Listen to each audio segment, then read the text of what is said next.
નમસ્કાર. ચાલો આજે એક મજાની વાત કરીએ. આપણે કુદરતની પોતાની ભાષાને સમજવાની કોશિશ કરીશું, પણ ગણિતની નજરથી. હા, આપણી આસપાસ જે પાંદડા છે, ખેતરો છે, મેદાનો છે, એ બધામાં કંઈક ભૂમિતિ છુપાયેલી છે, અને એને માપવા માટેના બે જાદુઈ સાધનો વિશે આજે આપણે ઊંડાણમાં વાત કરવાના છીએ: પરિમિતિ અને ક્ષેત્રફળ. અને આ વાત છે ને, બિલકુલ સાચી છે. ગણિત કંઈ સૂત્રો ગોખવાથી નથી શરૂ થતું. એ તો શરૂ થાય છે આપણી આસપાસ જોવાથી. ભૂમિતિ શબ્દનો અર્થ જ થાય છે પૃથ્વીનું માપન, અને એ આપણી ચારે બાજુ છે. તમે વિચારો, જૂના જમાનામાં ખેડૂતો પોતાની જમીન કેવી રીતે માપતા હશે? બસ આ જ રીતે. અને આજે પણ કાચબાની પીઠ પરની ડિઝાઇનથી લઈને આપણા પોતાના ઘરના રૂમ સુધી બધે જ ભૂમિતિ છુપાયેલી છે. તો આ પૃથ્વીને, આ આકારોને માપવા માટે આપણી પાસે બે મુખ્ય ઓજાર છે: પરિમિતિ અને ક્ષેત્રફળ. હવે આપણે ઘણીવાર આ બંને શબ્દો સાથે વાપરીએ છીએ, પણ એમના અર્થ અને ઉપયોગમાં જમીન આસમાનનો ફરક છે. ચાલો આજે આ ફરકને બરાબર સમજી લઈએ. ચાલો, સૌથી પહેલાં વાત કરીએ પરિમિતિની. બહુ જ સિમ્પલ કોન્સેપ્ટ છે. માની લો કે કોઈ આકાર છે, તો એની બધી જ બાજુઓની જે કિનારી છે ને, એની લંબાઈનો ખાલી સરવાળો કરી દો. બસ એ જ છે પરિમિતિ. એને અંદર શું છે એનાથી કોઈ લેવા દેવા નથી. એ તો ખાલી બાઉન્ડ્રીનું માપ છે.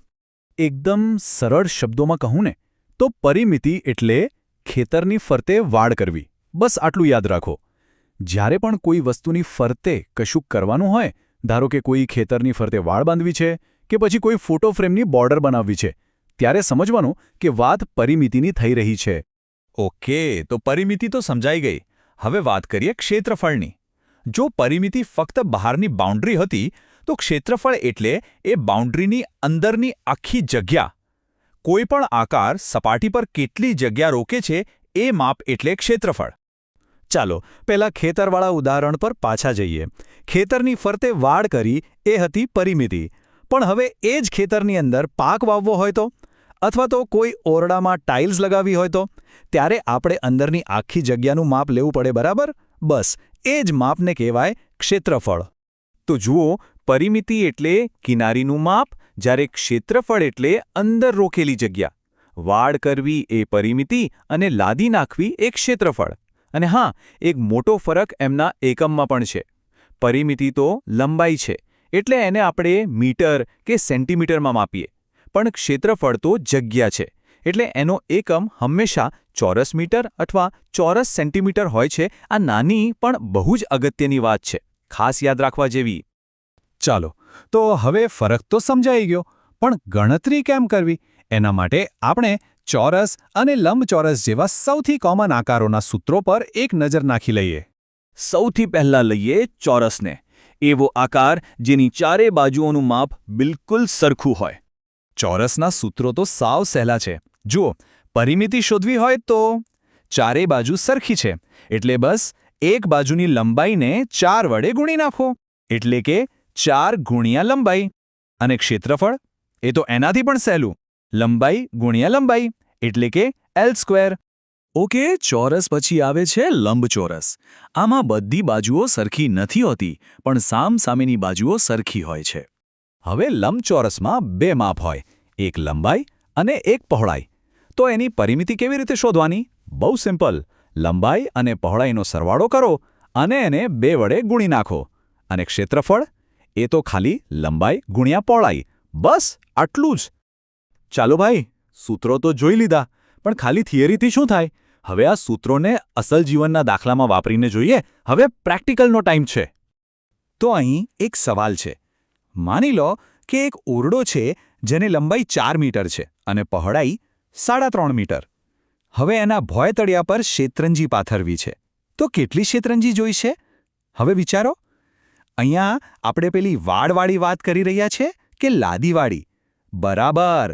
આખા ભોંયતળિયાને ઢાંકવાનું છે, એટલે આપણે ક્ષેત્રફળ શોધવું પડશે. કોઈ પણ આવો દાખલો ગણવા માટે છે ને 4 સિમ્પલ સ્ટેપ્સ છે. પહેલું, આકાર ઓળખો. અહીં લંબાઈ પહોળાઈ અલગ છે, મતલબ કે આ લંબચોરસ છે. બીજું, સાચું સૂત્ર પસંદ કરો. આપણે ક્ષેત્રફળ શોધવાનું છે, તો સૂત્ર છે લંબાઈ ગુણ્યા પહોળાઈ. ત્રીજું, સૂત્રમાં કિંમત મૂકો, એટલે કે 4 ગુણ્યા 3.5. અને ચોથું, જવાબ મેળવો. તો જવાબ શું આવ્યો? 14. પણ 14 શું? 14 ચોરસ મીટર. આપણે 4 મીટર અને 3.5 મીટરનો ગુણાકાર કર્યો અને જુઓ જવાબમાં ચોરસ મીટર આવ્યું ને. એ જ યાદ અપાવે છે કે આપણે ક્ષેત્રફળ શોધ્યું છે.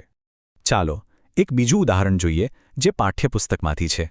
ધારો કે એક ચોરસ બગીચો છે જેની દરેક બાજુ 70 મીટરની છે. હવે એમાં માટી પાથરવાનો ખર્ચ શોધવો છે તો શું કરીશું?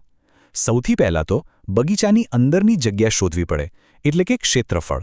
તો 70 ગુણ્યા 70 કેટલા થાય? 4900 ચોરસ મીટર. હવે જો આપણને ખબર હોય કે એક ચોરસ મીટર માટી પાથરવાનો ખર્ચ કેટલો છે તો બસ એને 4900 વડે ગુણી નાખો એટલે કુલ ખર્ચ મળી જાય. સિમ્પલ. સારો, તો હવે આખા વિષયને બરાબર યાદ રાખવા માટેની કેટલીક માસ્ટર ટ્રિક્સ જોઈ લઈએ. આ એવી ટિપ્સ છે જે પરીક્ષામાં તો કામ લાગશે જ પણ રોજિંદા જીવનમાં પણ ઉપયોગી થશે. તો આ મુદ્દા બરાબર મગજમાં બેસાડી દો.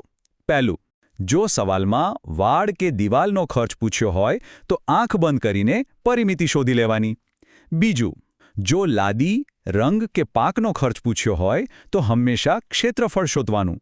ત્રીજું અને બહુ જ અગત્યનું, ક્ષેત્રફળનો એકમ હંમેશા ચોરસમાં જ હોય, જેમ કે ચોરસ મીટર કે ચોરસ સેન્ટીમીટર. અને છેલ્લી વાત, ગણતરી શરૂ કરો એ પહેલાં ચેક કરી લેવાનું કે લંબાઈ અને પહોળાઈના એકમો સરખા છે કે નહીં. તો હવે જ્યારે પણ કોઈ ખેતર, બગીચો કે પોતાના ઘરનો ઓરડો જુઓ ત્યારે શું તેની કિનારી અને અંદરની જગ્યાને આ ગણિતની નજરથી માપી શકાશે? આપણી આસપાસની દુનિયાને માપવાની આ એક નવી જ રીત છે, ખરું ને?